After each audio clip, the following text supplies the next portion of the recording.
Hello, everybody, and welcome to the Tatiana Show. Today is June 12th, 2017, and if you tuned in today, you're in luck, because not only do we have Josh Shigala, who I adore.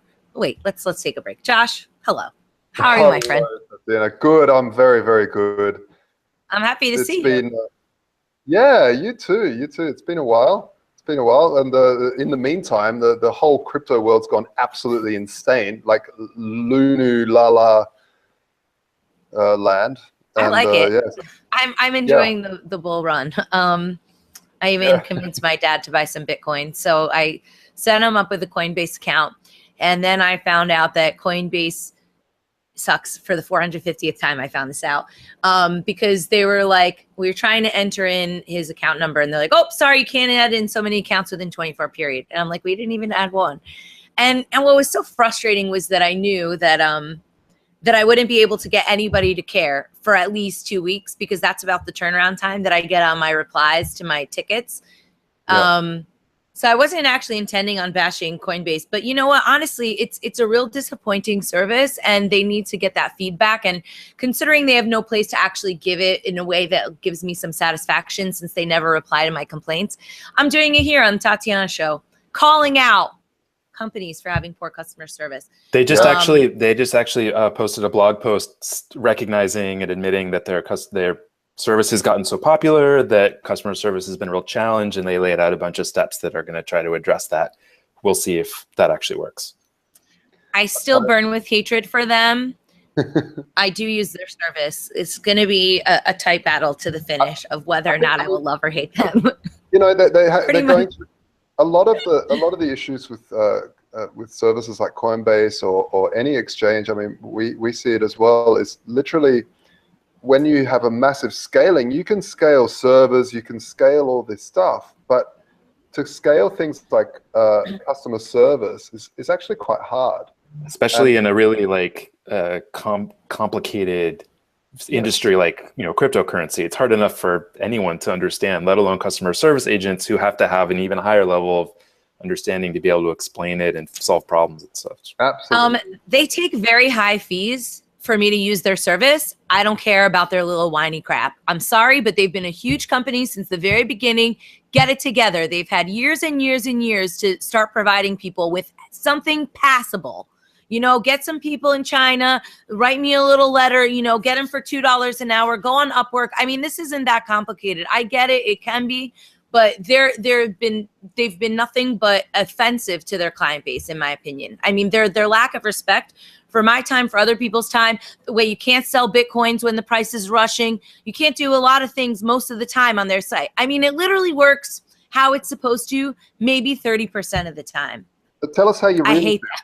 Tell us how you Sorry, really. I think we just found Tatiana's new entrepreneurship opportunity. Yeah. I'm not even saying it's easy. I think it is a difficult business to run, but they have handled the difficult part.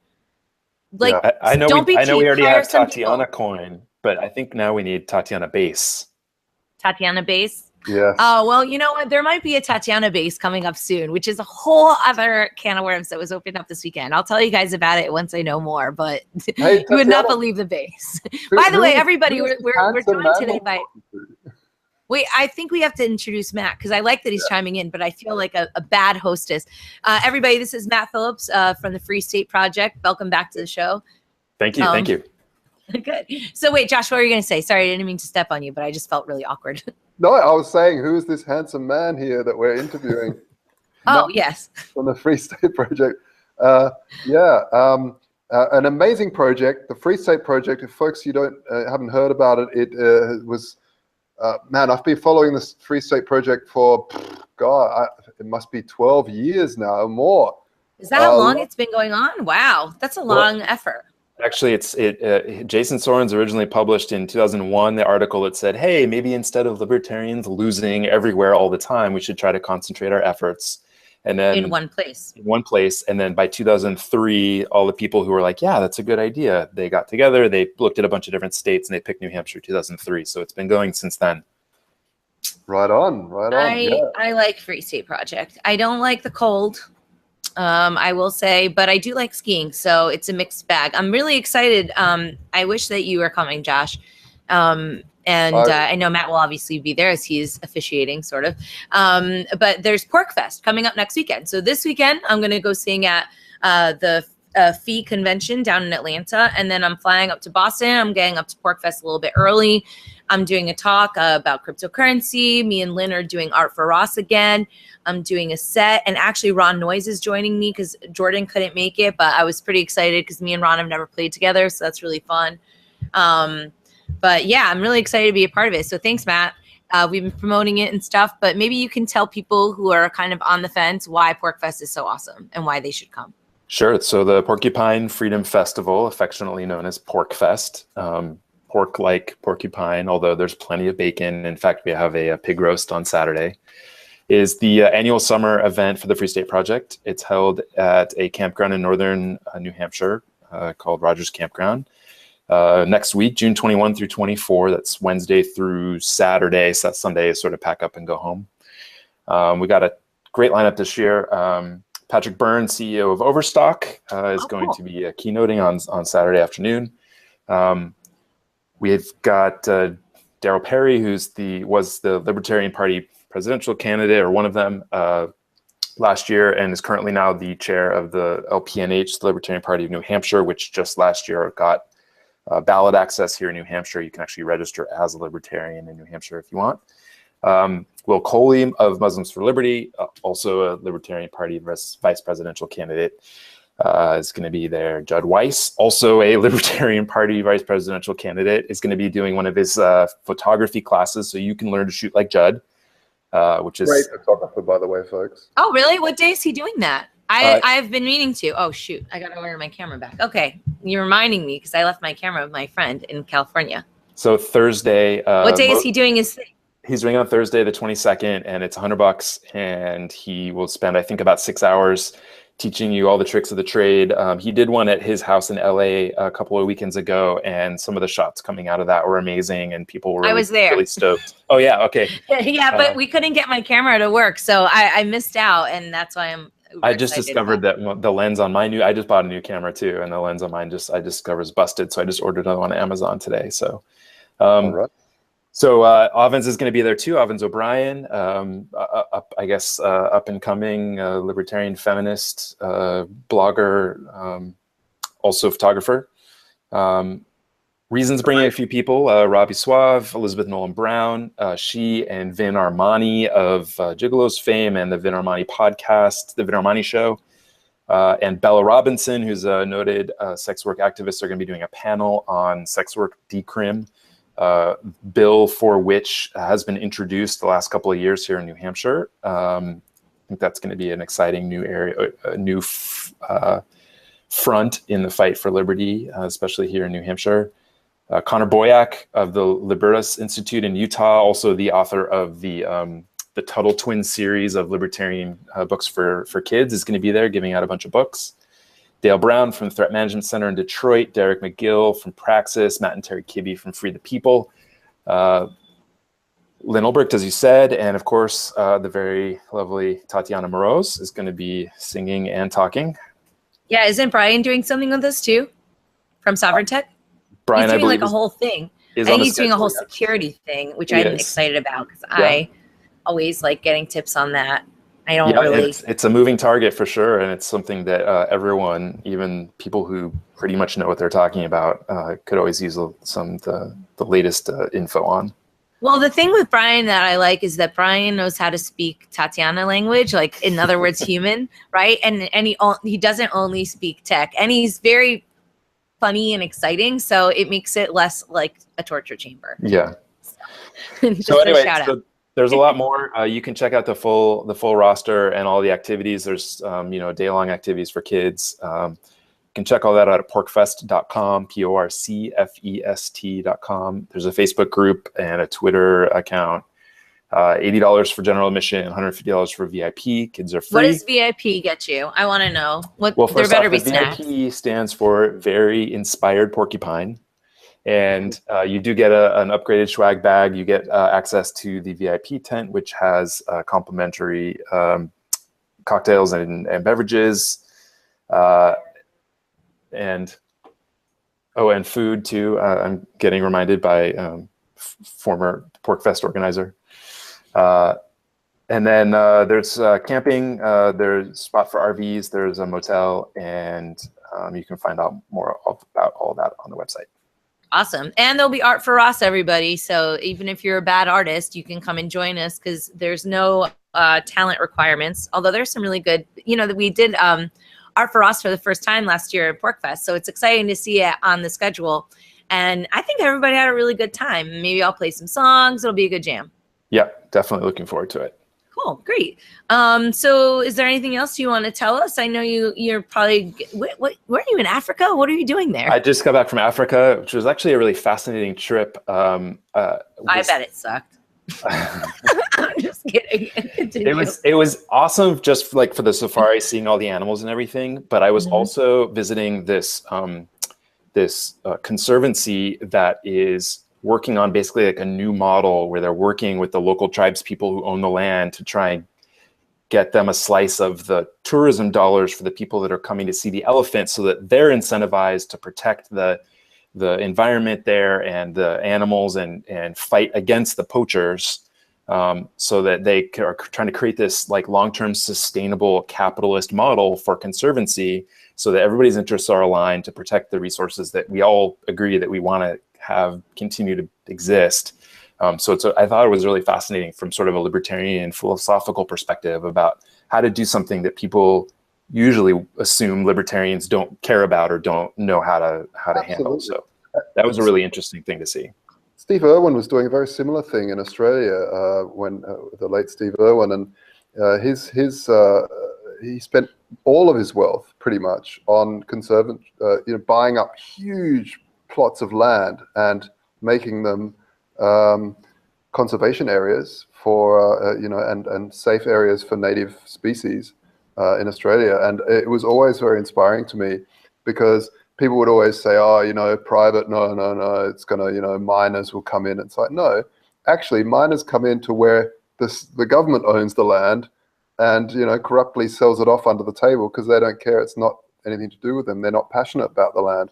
Right. Whereas the Irwin family was absolutely passionate about the animals, the species, the land and the water in those areas, and has done a great job continuing after his death, keeping that legacy up. So I agree. It's great. And in Africa, there's the ivory trade is really wiping out a lot of the animals there. And if anyone wants to learn more about that, there's a great documentary just came out called The Ivory Game, which goes into a lot of detail about it. And I've always sort of wondered as a libertarian, like, generally we shy away from having prohibitions against, doing anything. But in this case, rhinos are walking around with $500,000 worth of horn on their nose, and they can't recover it. Like we would say, well, it should just be a free market and then people will farm them, but they don't grow that fast, and the stocks are already so depleted that I think in this case it might, banning is sort of like a short-term solution, stopgap until we can, try to get a better handle with the technology against the poachers. And they're just fighting a losing battle right now. Man, that's terrible. This is something I also have a gripe with whaling. That the whalers go out there and they have these ships that fight the Japanese, and really I really think the only solution to this sort of problem is to privatize whales, to sell the whales. Groups like Greenpeace will pull together money from 1,000 people to buy a whale. The children of that whale also belong to you. Then you have a legal construct to say, look, these people shot my whale, and I'm going to take them to court and sue the hell out of them. Plus, and this is the same for rhinos and anything else. You could track them, and a bunch of people could own a rhino and the offspring, and you have an actual legal construct. And this is typical of the tragedy of the commons within economics, meaning that if no one owns these things, they're just fair game. Right. The headline tomorrow will read, "Libertarian advocates slavery." Yeah. I like that idea, though. I think that's Hashtag a really innovative idea. One last plug for Vin. So I'm wearing Vin Armani's shirt. Can you see? Peace, love, and anarchy equals happiness. I like it. Very good. I got one of those shirts from him at Freedom Fest, or I'm sorry, at Anarchapulco. Okay. So where do people go to buy tickets to? Oh, good point. Yeah. Where do they PorcFest. PorcFest.com. Right up at the top it says tickets, and you can click through and buy there, and also see the schedule and more information about how to get there and where to stay. Awesome. All right, cool. Well, thanks very much, Matt. Good chatting, and I'll look forward to seeing you next week. Yeah, definitely. And if you know of anybody who's driving up on Tuesday from the Manchester area, please tell me. Side random note. Hop onto the PorcFest Facebook group, and there's. I've been trolling around on there, but no luck so far. I don't know. Okay. Lynn will probably just grab me on the way. Anyway, all right. See y'all. See you later. Bye. Thanks for having me on. Absolutely. Thanks for coming on. Bye. I have my Litecoin chicken shirt on today. That's really cool. Why is there a chicken holding a Litecoin? Well, it's the Litecoin meme, the chicken. You know, it's just what is it? Yeah, it's been that since 2011. You know, I bought my first Litecoin the other day. Did you? All right. Yeah, and I'm a very, very advanced person. I think it was based on you telling me so. So why is Litecoin cool? Tell me. No, I just really like segregated witness. I think it's something that needs to happen, and allows a whole lot of technology, which millions of dollars of research and technology to jump into Bitcoin, and I'd like to see it launch on there. I mean, I'm not really a big Litecoin pumper or anything like that, but I just like I pulled this shirt out. I had this stuck in the cupboard there, so I pulled it out for today. All right. Well, wait. So should I hold on to my Litecoin? I think I should buy some ZCash and maybe then some ZenCash. I don't really know how that works, but we have a new guest today who's never been on the show. I met him a couple weeks ago at a consensus party while I was trying to not keel over. It was a hell of a week. But Rob Viglione, a good Italian boy from here in New Jersey. Actually, he's from Long Island, but we still like him here. Rob told me about their project, and it was very loud. But everybody that I talked to, I was like, so what's this ZenCash thing? Is this legit? Is this another scam coin? They're like, oh, no, this is cool. Even the ZCash guys gave it the thumbs up. So for people who don't know anything about this, hopefully Rob will inform us about all of the latest technology and what they're working on and why it will help us. Most importantly. No, I'm just kidding. Maybe it is most important. I don't know. Rob, welcome to the show. Thank you. Happy to be here. But that's cool. Thank you for the intro, and I'm glad you were able to actually make it out, even though you were, you looked great. Let me tell you. But thank you. I was quite sick. But as long as I look good, really. I mean, the coughing and the hacking, whatever. Didn't notice at all. Yeah. Oh, thank you. Yeah, but you were a trooper. Thank you. Oh, good. So tell me a little bit about what ZenCash is. And actually, before we do that, because I have been meaning to have Zuko on, and I don't think that we have. Did we have Zuko on, Josh? No, I don't think we have. I would really like to, because everybody who I respect, including Brian Sovereign, who from Sovereign Tech, I know I'm like plugging him a lot today, but he's the oracle. I go to Brian and I say, is this cool? Is this fake? And he gives me good answers. And he really likes Zcash. And then he was telling me a little bit about ZenCash. So before we do ZenCash, explain to me what Zcash is, and then we'll segue. Sure. Yeah, absolutely. So Zcash is the world's first implementation of the zero cash protocol. So like ZK snarks, the kind of typical term that people have probably heard. I haven't heard. What is that? Okay. Because remember, some of our listeners are not crypto nerds. Only some of them. Yeah, no. Yeah, so I mean, we all have a little inner nerd, but so ZK snarks. It sounds like something out of a Dr. Seuss novel or something. So here it is. Here's actually, I was just going through the white paper again. I don't know if you can see it, but there's a really cool white paper published in 2014 on zero cash, and it was an implementation on top of Bitcoin of basically a protocol that allows you to do transactions that you can prove are not double spends. So they exist. You can prove that they exist, but you can't see the sender, the receiver, or the amount. Think about that. When I first heard it, I was just wowed by the technology, thinking, this is the future. This is exactly what we needed. Yeah.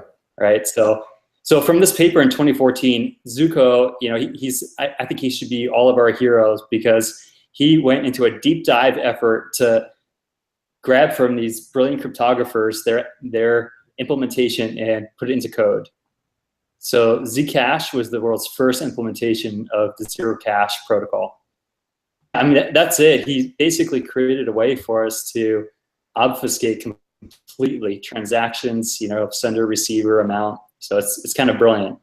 It's so important, and people, you know, people constantly say, oh, but anonymous transactions would mean, you know, terrorism and drugs and everything else. Now, what I tend to say to these people every single time is that, look, if you go to a shop, if you pay your landlord, do you want your landlord knowing how much you get paid? Do you want your landlord to know where you go shopping or what you buy? If you have a shop, do you want your customers to know where you buy your stock from and how much markup you're making? Do you want your competition to know how much you're paying your supplier or who your supplier is? No, money absolutely needs to be private. And I'm sick of using the word anonymous because that sounds really dark and awful. Private is like, it's a nice term and it's a normal term, and we should actually embrace it. And I think what you guys are doing with the ZCash snarks and ZCash and all these cryptos that are looking into obfuscating the amounts is golden and really good. Yeah, and think about it from a humanitarian perspective. If you're a person in Venezuela and you know the government's depriving you of basic human rights, in my opinion, on an economic scale, and then you try to help yourself and your family by getting Bitcoin, for instance, mining Bitcoin, and then you know that they're going to target you and crack down on you, and make you, in their eyes, a criminal. So, if you think about it from just a humanitarian perspective, I mean, this technology is so necessary and so needed around the world. It absolutely is. Yeah. So how is ZenCash different from Zcash? So you guys built something off of Zcash, and what is the differentiation? And then I have some other questions about the Zcash thing, because I guess they implemented it with Chase, which I was pretty surprised by. I was like, what the hell's going on? Yeah. And I was thinking that Jamie Dimon guy, or whatever his name is, he should be, I don't know, kind of forced to like eat crow publicly. I think that would be really great. Absolutely. I want to like tweet that article a bunch of times just so people remember. Exactly. You should. I will too. I'll retweet you. Okay, I'm on it. But yeah, so I mean, what we're doing is we're trying to dashify Zcash. Mm-hmm. Wait, dashify, yeah. What does that mean? So we're taking what I think is awesome about Dash, like this big community. They have like a treasury model where the masternodes are able to accumulate, or they have like a voting process where users are actually able to vote on projects. So anyone can submit a project to the system, say, I want to do this for the project, the community, and then people get to vote on that. And then resources are allocated and it wants, it has consensus on. So really what we're trying to do is we're layering in that kind of treasury model. We're hoping to improve on it, but using the ZK snark technology.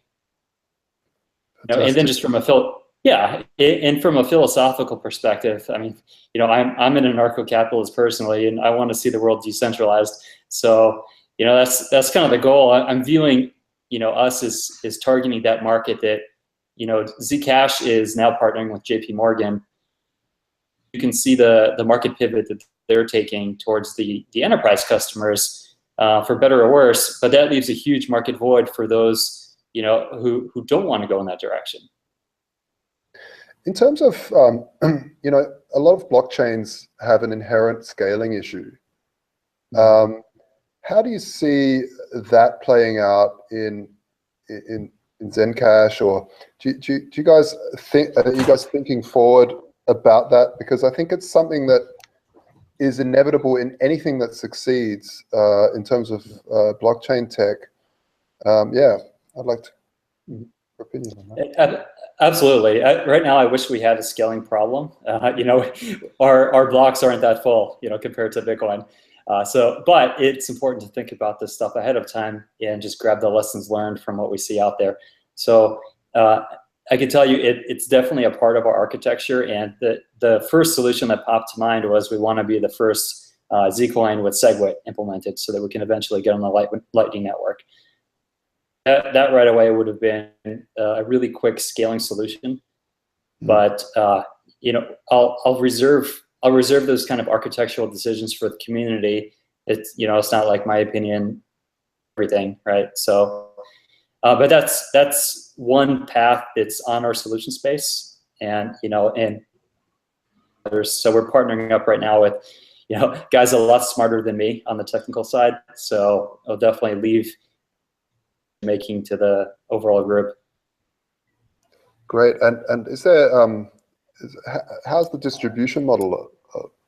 What's happening there? It's a mineable coin. Is it because there was a lot of with ZCash, there was some controversy in the fact that you had traditional investors investing in the team and the protocol beforehand, and then it was written into the protocol that these investors would be paid out every time there's a block mined. The miners would get some, but also these investors would get some. Right. Yeah. So it's hard to bash them too much about that because, well, number one, we're leveraging the technology that they invested in and brought to market. So, and the reality is this is a completely free market, and ZCash knows exactly what their model kind of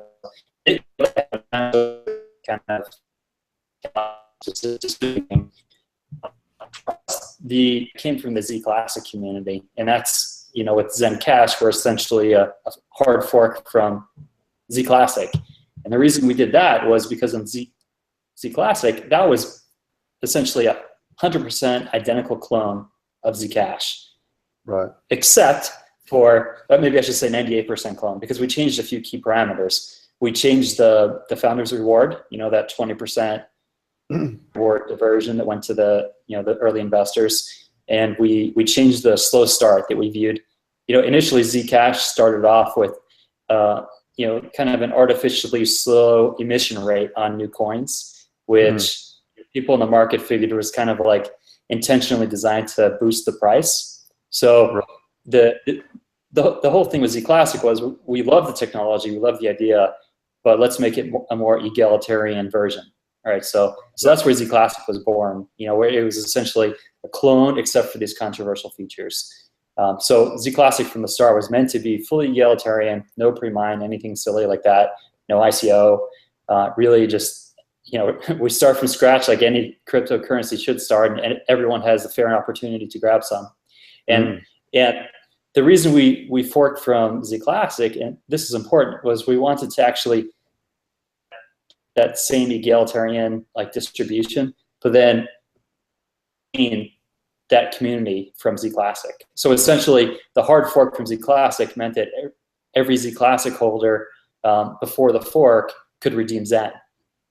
So so that was a really neat way to essentially port over the community in a really positive way to support what we were doing. And I think we've done a really good job with our community.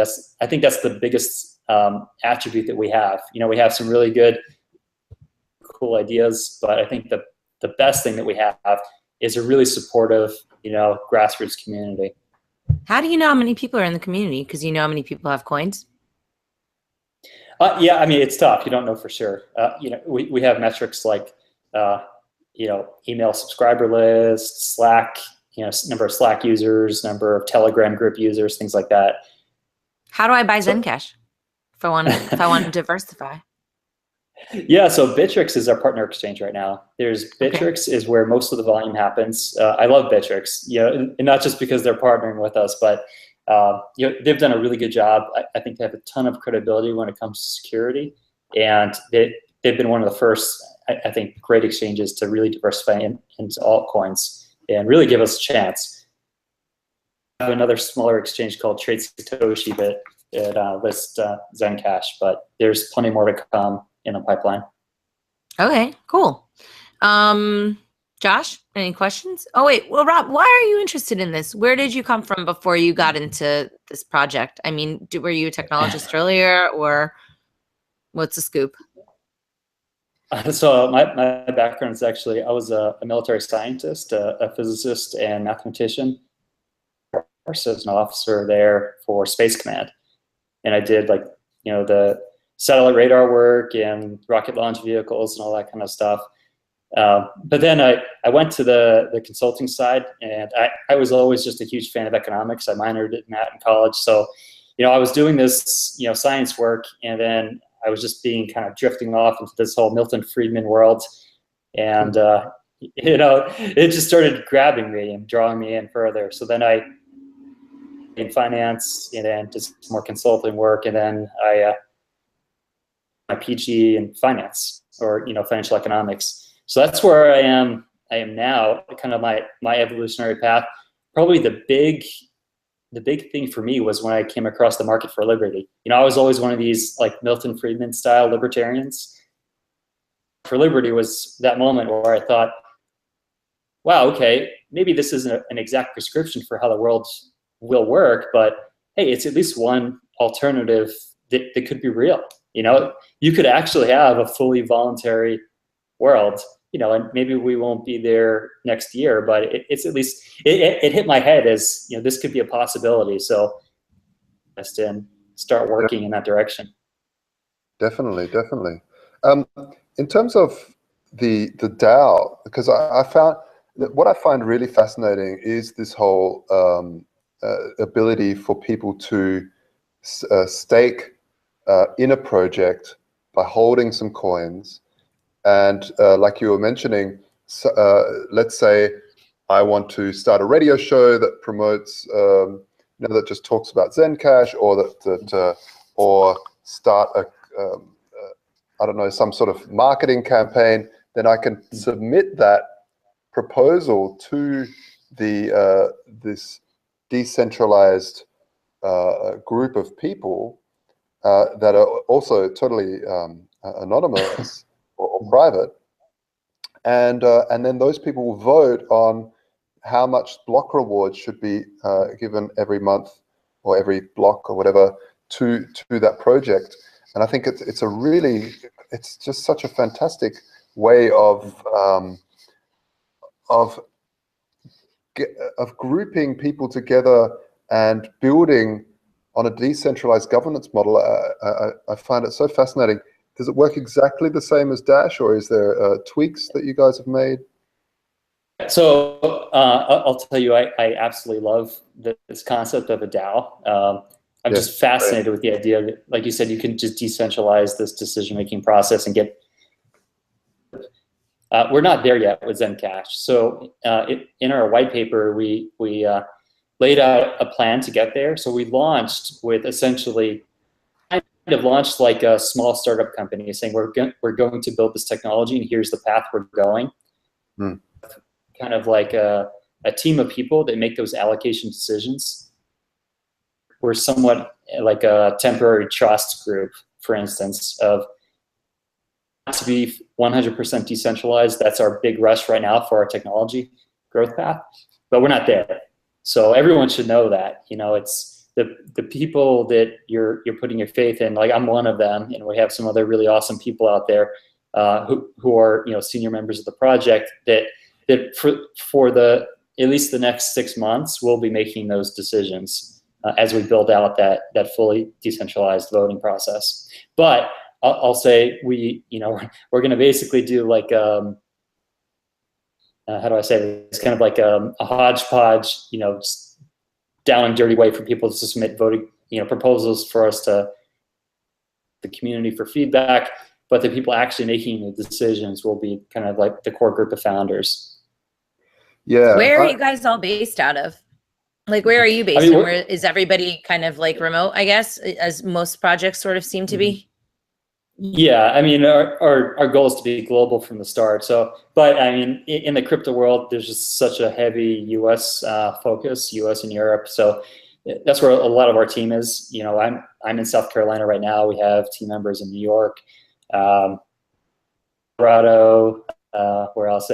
We have one of our founders is in China right now, but she's an American there, but you know, we're trying to focus on the Asian market as well. So yeah, I mean, we're all over, I guess. Cool. Very good. Do you think everybody else there is kind of ideologically driven? Do you think that's why people get involved with ZenCash, because they sort of have that kind of ethos?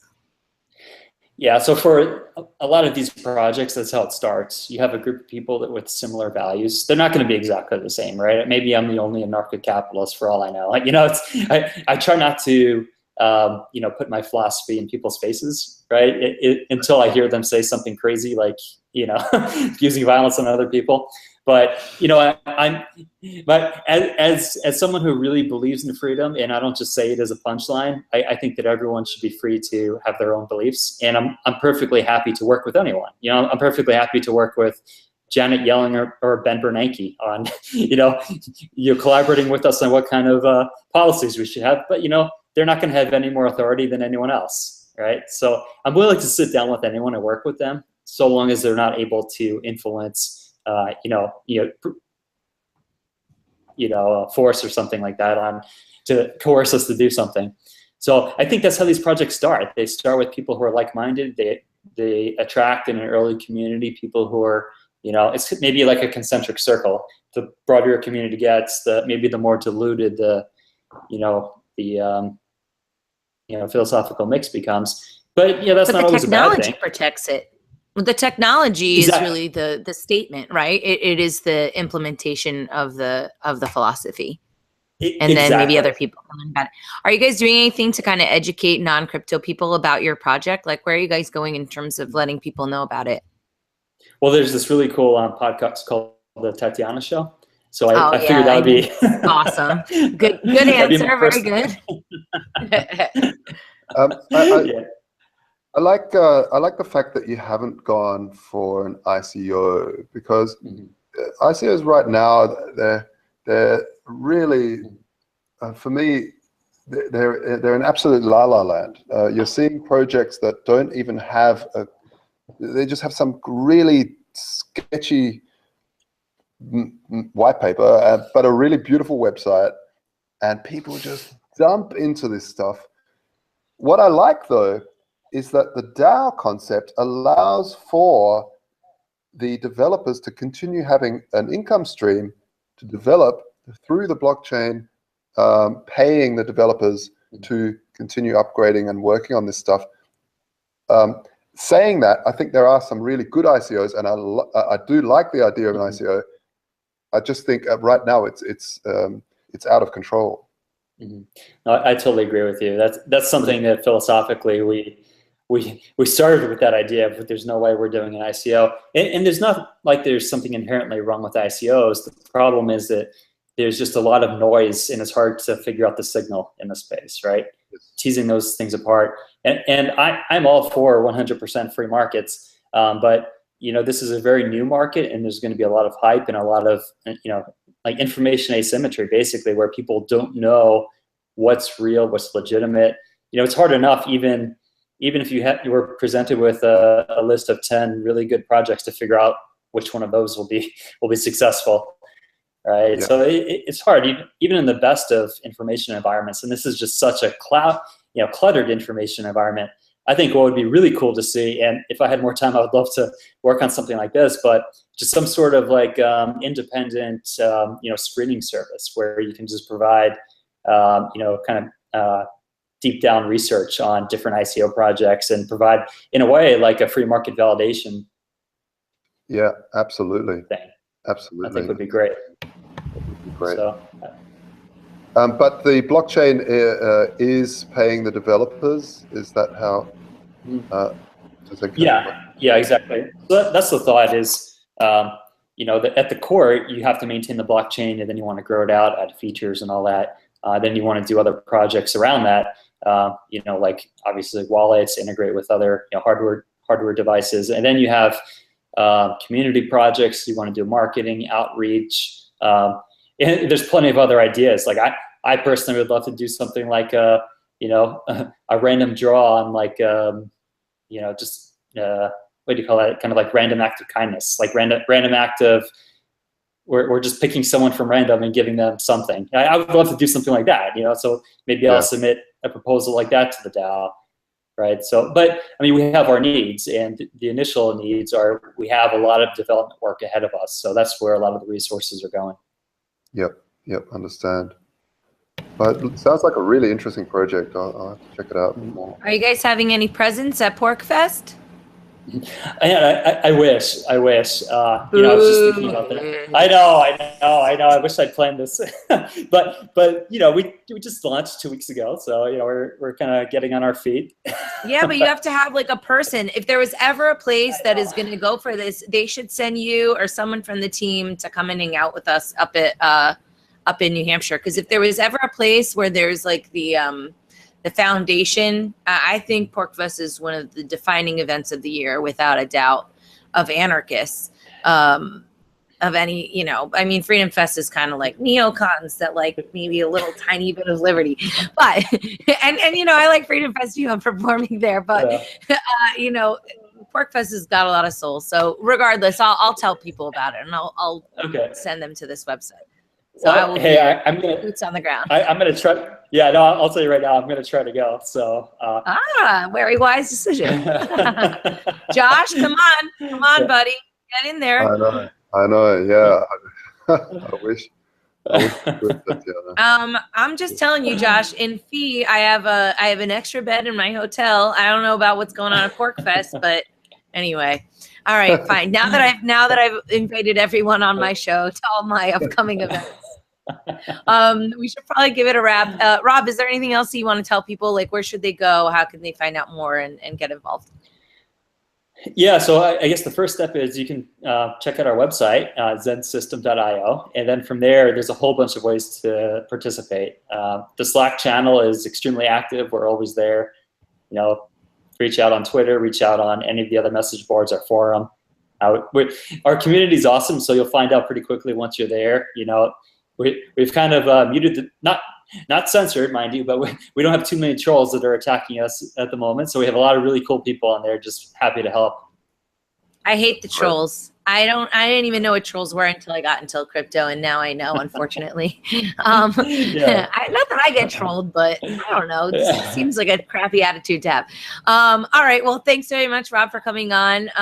Thank you to Matt for telling us again about porcfest.com, where you can get all your tickets and everything. Heads up and hats off, I guess, to our sponsors, the bitcoincpa.com. Kirk has been, holy cannoli, that guy has the patience of a saint to be putting up with my books. Cryptocompare.com. Those guys are awesome. You can get all your crypto information right there, even for new people. You won't get all lost and tortured. Freeross.org. Everybody shows love to everybody's favorite pirate in prison. He's not a pirate, and he shouldn't be in prison. And you can find out more at freeross.org. Check out the film on Netflix. What? Yes, there's the Deep Web movie, which is a very good movie. My girl, Pamela Morgan, brilliant, great writer at thirdkey.solutions. Sovereign Tech, friends of the show. Sex and Science Hour, always a good laugh. It's not like, you know, overly technical, but it still feels like your brain is getting some kind of stimulation, and maybe other parts considering the title. I love Don and Justin. They're a great team over there. And Voltoro, we love you, Voltoro. Get your gold, sell it for Bitcoin, whenever you want. Just go in and out, however you want it. And it's happening like crazy at the moment. Oh my God, people are chucking money into gold because it's really. Just, I got to do that. I got to get some gold. So high, people are taking profits off without going back to fiat. That's wonderful. We should figure out do a screen share, and you should walk me through it one day, Josh, but not today. Cryptomediahub.com, my company. We do PR, marketing, events. We hold your hand in the crypto space.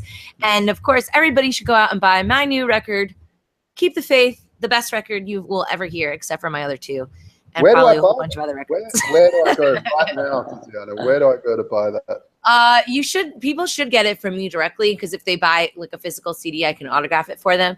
But they can get it on my website, TatianaMoroz.com. They can go to iTunes. They can go to Amazon. They can go and listen on Spotify. I'm all over the place.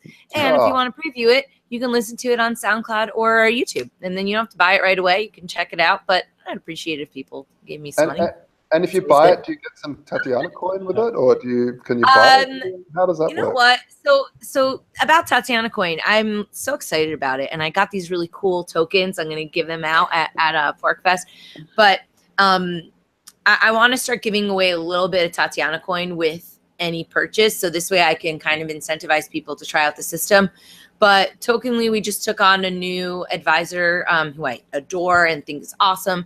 So we dialed back the launch for a couple weeks more, and you know how that goes with tech stuff. But I think it's going to be good in the long term. So I don't want to onboard anybody too hard until we're ready for them. But yes, people can now get Tatiana coins, and they can use them to buy stuff. But the features that I'm really looking to share with everybody, you know, being able to communicate with them, create your own community, they're in the pipeline. I don't know. I mean, I ask every day when they're going to be ready. I would say within a month or two at the most, but who knows? Right on, right on. Oh, great. Awesome. All right, everybody. Mwah, hugs and kisses. See y'all at FEE convention down in Atlanta. Meet me up at PorcFest. Freedom Fest is coming up. I'll be there too. So thanks for coming on the show, and I'll talk to y'all later. Peace out. Thank you. Later.